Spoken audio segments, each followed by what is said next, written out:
2026 జనవరి మాసం తులారాశి. ఈ తులారాశి వారి గురించి మనం ఆలోచించినట్టయితే కనుక సాహస యోచన అని ఉంటుందన్నమాట. అంటే ఒక పని చేసినా కూడా ఎన్నో రకాలు చేసినటువంటి ప్రతిఫలం వీరికి లభ్యపడుతుంది. కాబట్టి వీరు దేవుని అనుగ్రహంలో ఉంటే కనుక బాగా అద్భుతంగా వీరి ప్రతిఫలాలు కనిపిస్తూ ఉంటాయి. చిన్నపాటి కొబ్బరికాయ కొట్టినా కూడా ఎనలేనటువంటి పుణ్యం వస్తుంది వీరికి. కాబట్టి అలాంటి ప్రయత్నం ఏదైనా చేసి తీర్థయాత్ర ప్రయాణం చేసినట్టయితే కనుక వీరికి అన్ని రకాల ఇబ్బందులు తొలగిపోతాయి. అలానే ఆస్తుల తగాదులున్నా, అంతస్తుల తగాదులున్నా, భార్యాభర్తల వెడబాటున్నా కూడా వీరికి అద్భుతంగా ఉంటుంది. ఇక సూర్యునికి ఇది వచ్చేసి శుక్రుడికి సంబంధించిన రాశి కాబట్టి ఈ యొక్క శుక్రుని యొక్క అనుగ్రహం కూడా వీరి మీద ఈ యొక్క జనవరి మాసం తక్కువగా కనిపిస్తూ ఉంది. నీచంలోకి వెళ్ళిపోతున్నాడు శుక్రుడు.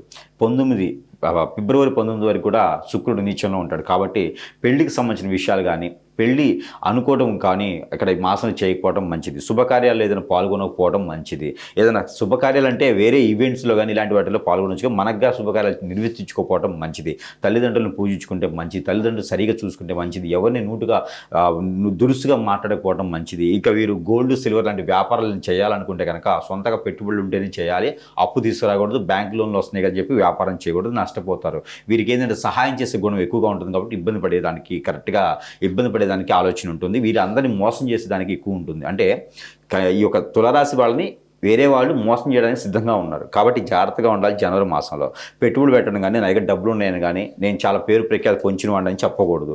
అలా చెప్పినట్టయితే ఎదుటి వాళ్ళు అబద్ధాలు ఆడేసి వీరి నుంచి మాట తీసుకొని మాట మీద నిలబడకుండా ఉంటారు. కాబట్టి అలాంటివి చేయకూడదు. తర్వాత వీరే మనస్తాపానికి గురవుతూ ఉంటారు. ఎవరో వచ్చేసి డబ్బులు తీసుకొని వీరిని ఇరికిస్తారు. అలాంటి వాటి వల్ల ఇబ్బంది పడుతూ ఉంటారు. కాబట్టి వీరికి ఈ మాసంలో కలిసి వచ్చేటువంటి గ్రహం ఏదన్నా ఉంది అంటే కనుక రవి భగవాని గ్రహం బాగుంది.